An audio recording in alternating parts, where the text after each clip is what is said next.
Hello everyone. अभी कुछ समय पहले व्यापम ने एमपी पुलिस 2026 का रिज़ल्ट घोषित किया है। इस रिज़ल्ट को लेकर काफ़ी बड़ी कंट्रोवर्सी खड़ी हो गई है, क्योंकि बहुत लोगों के नंबर आपने देखे होंगे कि बहुत सारे लोगों के नंबर कम हो गए हैं। किसी के जो स्क्रीन पे नंबर दिखाई दे गए हैं, उस नंबर से लोगों को कम नंबर मिले हैं और उनको फाइनल रिज़ल्ट से बाहर कर दिया गया है।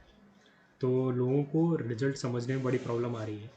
लोगों को बहुत सारा कन्फ्यूज़न है, बहुत सारा कन्फ्यूज़न क्रिएट किया गया है, यहाँ तक कि लोग इस रिज़ल्ट के ऊपर प्रोटेस्ट करने वाले हैं। ऐसा कुछ भी चल रहा है। ठीक है। तो बस मेरा ये कहना है कि हम किसी चीज़ के बारे में, कोई चीज़ सही है कि गलत है, उसके बारे में हम तभी बोल पाएंगे जब हम उस चीज़ के बारे में पता हो कि वो चीज़ है क्या। ठीक है। तो मैं इस वीडियो में आपको बताऊंगा कि जेड वैल्यू और टी वैल्यू, ये जो व्यापम ने एक नई चीज़ लेके आए हैं, इस वैल्यू से हमारा रिज़ल्ट बना कैसे और हमको क्या इफ़ेक्ट पड़ा, ये जेड वैल्यू टी वैल्यू है क्या। मैं इसके बारे में आपको समझाऊंगा और इसको समझाने की कोशिश करूंगा। ठीक है। तो वीडियो को ध्यान से देखना और समझने की ट्राई करना। तो स्टार्ट करते हैं सबसे पहले रिज़ल्ट समझने से कि इस रिज़ल्ट के अंदर लिखा क्या है। ठीक है। तो सबसे पहले लिखा है प्रोपोर्शनेट मार्क्स, मतलब हमारा जो कैंडिडेट है उसने इतने मार्क्स स्कोर किए हैं जब उसने अपना एग्ज़ाम दिया था। तो जब हम सबमिट बटन दबाते हैं तो हमारे इतने नंबर आए हैं। अब इसमें कुछ नंबर पॉइंट में इसलिए आएंगे, कुछ क्वेश्चन डिलीट हो गए होंगे और उनको नंबर मिल गए हैं। तो इस नंबर के बेस पे इनका जो परसेंटाइल बना है वो बना है 99.75 परसेंटाइल। तो परसेंटाइल तो आई थिंक सब लोगों को समझ में आ गया होगा, व्यापम काफ़ी टाइम से इसको यूज़ कर रहा है तो रैंक बनाने के लिए। तो जिसको नहीं पता उसको जस्ट क्विकली ब्रीफ कर देता हूँ कि परसेंटाइल होता क्या है।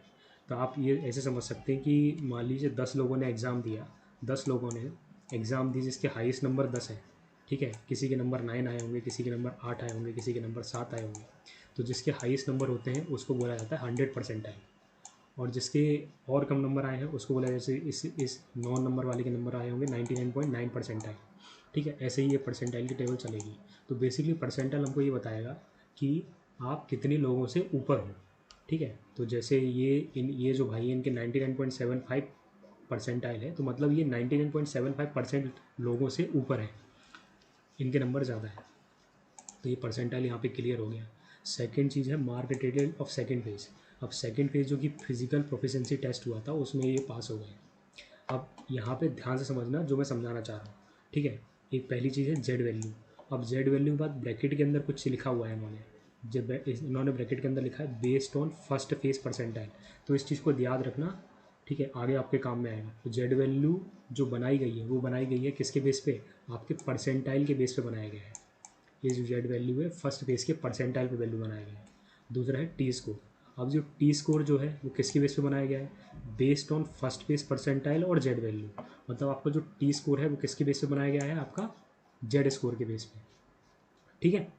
इतना समझ में आ गया होगा। उसके बाद फिजिकल प्रोफिशिएंसी टेस्ट, आपके जो फिजिकल में नंबर आए होंगे वो आए हैं आपके 57 मार्क्स इनके, जो भी ये कैंडिडेट हैं। अब इन दोनों को आप ऐड करोगे तो ऐड करने पर इनके नंबर आ रहे हैं 131 और इनका रिजल्ट सेलेक्टेड नहीं हुआ। ठीक है। तो अब आगे चलते हैं। अब मैं आपको समझाने की कोशिश करता हूँ कि जेड वैल्यू और टी वैल्यू है क्या। तो ऐसे ही आई थिंक आपको ये रिज़ल्ट समझ में आ गया होगा कि रिज़ल्ट कैसे बना है और रिज़ल्ट को कैसे पढ़ा जाता है। ठीक है। आगे चलता है।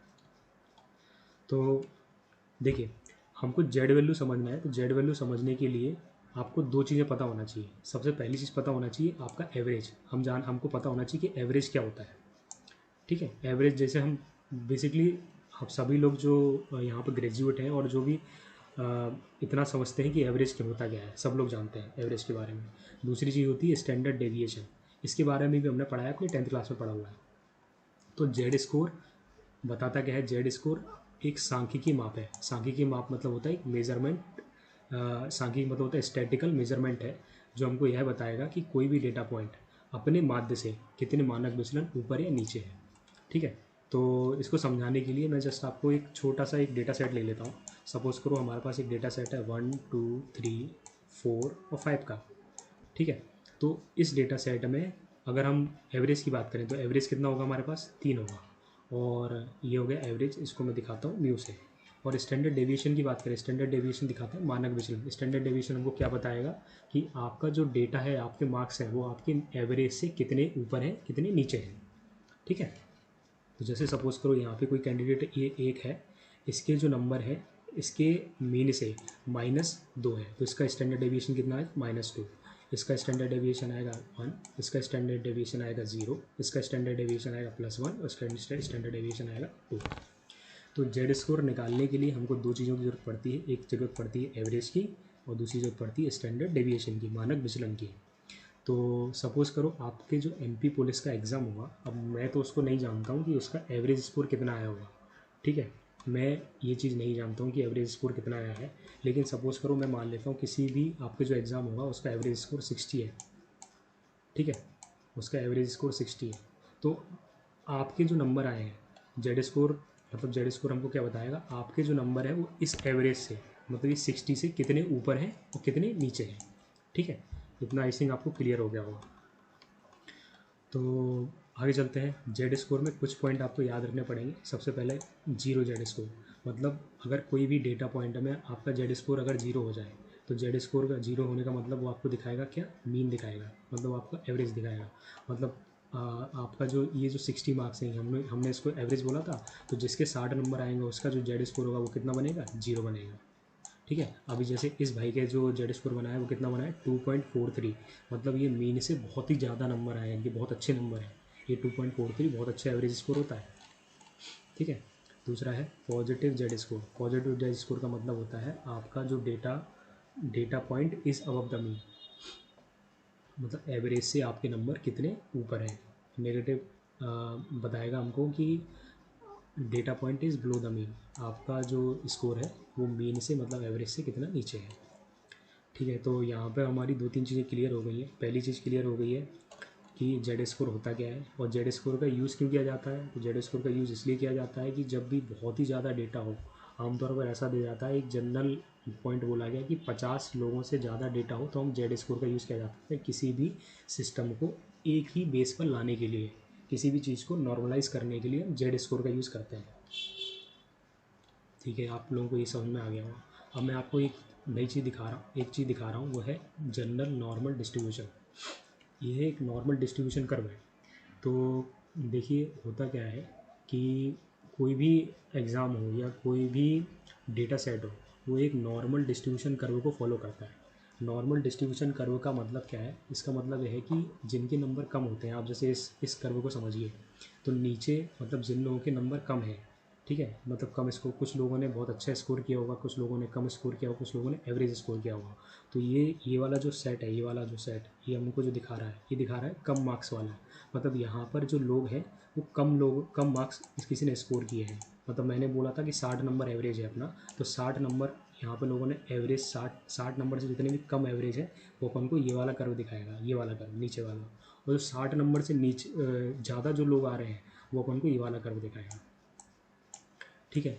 तो नॉर्मल डिस्ट्रीब्यूशन को समझने के लिए हम बस इसमें थोड़ी सी चीज़ समझते हैं कि जो ग्रीन वाला जो पार्ट है वो ग्रीन वाला पार्ट हमको दिखाएगा एवरेज, ग्रीन वाला पार्ट हमको क्या दिखाएगा, एवरेज। यहाँ पर सबसे ज़्यादा लोग लाई करते हैं, यहाँ पर सबसे ज़्यादा लोग होंगे, मतलब आप देखोगे जो एवरेज लोगों के नंबर है वो 68.2%, सबसे ज़्यादा लोग आपको इसी कर्व में मिलेंगे, ठीक है। उसके बाद अपन जाएंगे तो इस एवरेज से यहाँ से लेकर यहाँ तक, मतलब 1 सिग्मा से लेकर 2 सिग्मा तक 13.6% लोग होंगे।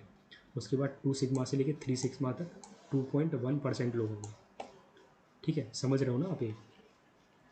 तो मतलब हमारे पास जो ग्रीन वाला कर्व है वो 68.2% का है। उसके बाद येलो वाले कर्व को जोड़ा जाए तो यहाँ तक हमारे 95% लोग कवर हो जाएंगे इस कर्व में यहाँ पे। और ये -3 से लेके +3 तक हमारे 99.7% लोग कवर हो जाएंगे, ठीक है। तो ये हमारा कोई भी डेटा सेट है वो हमेशा नॉर्मल डिस्ट्रीब्यूशन कर्व फॉलो करता है। तो आपको ये नॉर्मल डिस्ट्रीब्यूशन कर्व समझ में आ गया होगा। तो यहाँ पे एक चीज़ और समझ में आ गई होगी कि आपकी जो जेड वैल्यू है वो जेड वैल्यू -3 से लेके +3 तक ही होगी, क्योंकि यहाँ पर अपना जो डेटा सेट है वो 99.7% लोगों को कवर कर रहा है ना। तो आप जो देख पाओगे कि आपकी जो जेड वैल्यू है ये 2.43, ये कभी भी 3 से ऊपर नहीं जाएगी, ये हमेशा 3 ही रहेगी, ठीक है। यहाँ पे मैं आपको ये बताना चाहता था कि आपकी जो लिमिट है वो कैसी रहेगी, 3 ही रहेगी, -3 से लेके +3 तक, ठीक है। ये हो गया आपका नॉर्मल डिस्ट्रीब्यूशन कर्व। अब बात करते हैं जेड स्कोर के फार्मूला की। तो जेड स्कोर का जो फार्मूला है वो फार्मूला इस प्रकार है कि Z is equal to X minus mu upon sigma. यहाँ पर एक्स का मतलब आपके जो नंबर आए हैं, जैसे 82 मार्क्स इनके आए हैं। दूसरा है एवरेज, आपका जो मीन, और उसके बाद स्टैंडर्ड डेविएशन। यहाँ इस सारी वैल्यू रख के इन्होंने जेड स्कोर निकाला गया है। तो अब किसी भी व्यक्ति जो इसका जेड स्कोर 0 हो, वो हमको क्या दिखाएगा, 50th परसेंटाइल दिखाएगा। मतलब उसका क्या दिखाएगा, 50 परसेंटाइल आएगा जिसका जेड स्कोर 0 रहेगा। समझ रहे हो ना इस पॉइंट को? मतलब आपका जो नॉर्मल डिस्ट्रीब्यूशन है यहाँ पर जेड स्कोर कैसा रहेगा, 0। यहाँ पर हमेशा एवरेज दिखाएगा। उस एवरेज से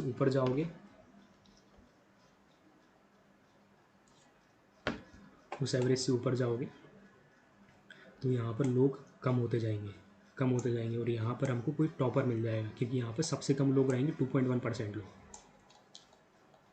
ठीक है, तो आपको जो जेड की जो वैल्यू आएगी -3 से लेके +3 तक होंगी। ये चीज़ हमेशा याद रखना आप, ठीक है। अब इस जेड स्कोर के बेस पे क्या निकाला गया है, इस जेड स्कोर के बेस पे निकाला गया है टी स्कोर। तो जेड स्कोर के बेस पे निकाला गया टी स्कोर। देखो, तो जेड स्कोर और टी स्कोर का जो डिस्ट्रीब्यूशन है वो कैसे होता है, मैंने आपको बताया था 0 पे जब हमारा जेड स्कोर 0 होगा तो हमारा परसेंटाइल कितना होगा, 50 परसेंटाइल। ठीक है, अब जेड स्कोर जब आपका 1 होगा तो हमारा परसेंटाइल कितना होगा, 84.1 परसेंटाइल होगा। मतलब आप 84.1% लोगों से आगे हो। जब हमारा जेड स्कोर 2 होगा तो आपका परसेंटाइल कितना होगा, 97.7 परसेंटाइल होगा। मतलब आप 97.7% लोगों से आगे हो। और जब ये हमारा जो व्यापम है उसमें बहुत लोगों के जो नंबर आए हैं वो 2 से लेकर 3 के बीच में आए हैं। मतलब उनके परसेंटाइल 99.7 से लेकर 99.9 परसेंटाइल के बीच में है। ठीक है, तो ऐसे जेड स्कोर और टी स्कोर के बीच में हमारा ये रिलेशन है। आई थिंक आपको ये चीज़ भी क्लियर हो गई होगी कि जेड स्कोर और टी परसेंटाइल में क्या रिलेशन है, जेड स्कोर से परसेंटाइल कैसे बना। ठीक है, अब बात करते हैं जेड स्कोर कंपैरिजन कि जेड स्कोर से कंपैरिजन कैसे आ रहा है। तो टी स्कोर अक्सर जेड स्कोर को अधिक समझने योग्य बनाने के लिए उपयोग किया जाता है। इसमें ऋणात्मक संख्याएं, दशमलव संख्याएं नहीं लेते हैं। मतलब जब हम टी स्कोर कैलकुलेट करेंगे तो उसमें से हम क्या माइनस कर देंगे, आपकी जो नेगेटिव नंबर है वो हटा देंगे और जो डेसिमल वाले नंबर है उनको हटा देंगे। और यहाँ पे एक फॉर्मूला लग जाता है टी स्कोर का, वो फॉर्मूला होता है जेड इंटू 10+50। ठीक है, अब इस फॉर्मूले से हम क्या समझते हैं, इस फॉर्मूले से आप देखो ये सिंपल सी चीज़ समझिए कि जेड की वैल्यू के ऊपर डिपेंड करेगा। तो जो लोग कह रहे हैं कि उनके नंबर कम हो गए हैं या ज़्यादा हो गए हैं, वो कैसे हो गए हैं।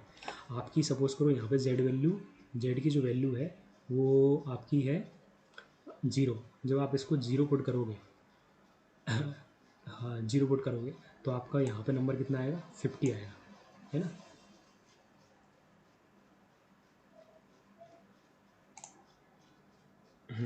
तो आपका जो टी स्कोर है वो किसके ऊपर डिपेंड करेगा, जेड स्कोर के ऊपर। ठीक है, और जेड स्कोर का जो फॉर्मूला होता है वो जेड इंटू 10+50 होता है।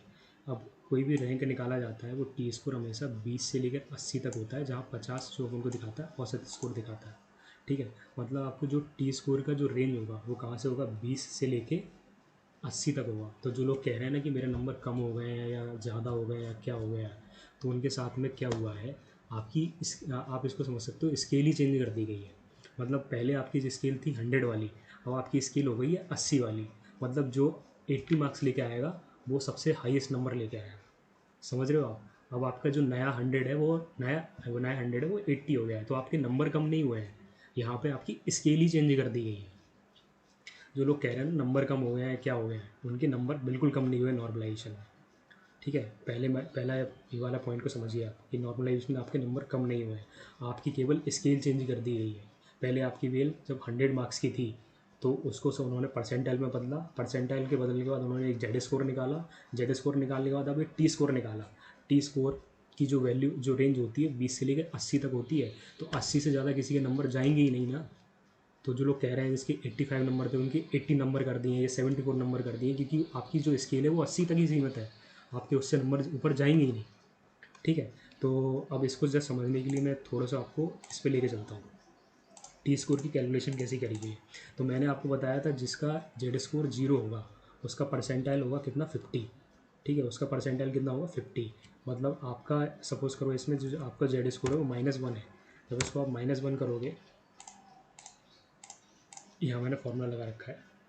ठीक है, ये फॉर्मूला लगा रखा है कि जेड आपकी इस वैल्यू में आप 10 का मल्टीप्लाई करोगे प्लस 50 करोगे तो आपकी ये वैल्यू आएगी। तो मैंने आपको बताया तो जेड की जो वैल्यू होती है वो कहाँ से कहाँ तक होती है, -3 से लेके +3 तक होती है। मैं इसमें अंदर जस्ट -3 पुट करता हूँ, तो -3 पुट करोगे तो आपकी वैल्यू कितनी आ रही, 20 है ना। आपकी वैल्यू माइनस जो नेगेटिव लिमिट है वो कितनी है, -20, और +3 करूँगा तो आपकी वैल्यू कितनी आ रही, 80। मतलब आपकी जो टी स्कोर की वैल्यू है, ये जो टी स्कोर है कहाँ गया, ये रहा जो टी स्कोर है, इसकी वैल्यू कितनी है, 80 तक ही आ सकती है। हाईएस्ट नंबर इसके 80 तक आएंगे, लेकिन ये नंबर कोई लेके ही नहीं आ पाया होगा। ठीक है, तो अब जैसे इनके नंबर को अपन कैलकुलेट करते हैं। इनका जो जेड स्कोर आया वो कितना है, 2.43356। तब इनका टी स्कोर कितना बन रहा है, इनका टी स्कोर बन रहा है 74.3357। आप देखो 74.37335760 आ रहा है एग्जैक्टली। ठीक है, तो जो लोग कह रहे हैं कि व्यापम ने फर्जीवाड़ा कर दिया है, व्यापम ने किसी के नंबर कम कर दिए हैं, किसी को कुछ कर दिया, तो ऐसा कुछ नहीं किया। व्यापम ने जस्ट स्केल ही चेंज कर दी है उस डेटा गेट को समझने के लिए। ये टी स्कोर और जेड स्कोर स्टैटिक्स के मतलब सांख्यिकी के बहुत पुराने टूल्स हैं, और इनका अभी से नहीं बहुत ही टाइम से यूज़ किया जा रहा है। ठीक है, तो इनके नंबर ऐसे आए 74। उसके बाद इनके जो फिजिकल में नंबर आए वो आए 57। इन दोनों को ऐड करके व्यापम ने यहाँ पे कट ऑफ निकाला है। अब प्रॉब्लम क्या हुई है, इनके फिजिकल में नंबर कम है, इनके इसमें तो बहुत अच्छे नंबर हैं, इनके फिजिकल में नंबर कम हो गए हैं। यदि फिजिकल में बहुत अच्छा स्कोर करते तो उनका भी सिलेक्शन हो जाता।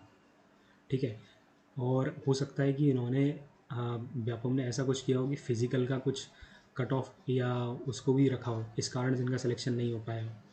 क्योंकि अगर इनके फिजिकल में भी 60 मतलब 70 के करीब नंबर होते तो इनके 141 के समथिंग कुछ बन जाता, 151 के समथिंग बन जाता और इनका सिलेक्शन हो जाता। तो जो लोग कह रहे हैं कि व्यापम ने ऐसा कर दिया, व्यापम ने वैसा कर दिया, तो मेरे ख्याल से तो भाई ये जेड स्कोर टी स्कोर ठीक मेथड है, बहुत ही प्रूवन मेथड है। इसी का यूज़ किया जाता है बहुत ही जो बहुत ही लार्ज डेटा सेट को एक नॉर्मलाइज करने के लिए, हर किसी को एक सेम बेंच पे लाने के लिए।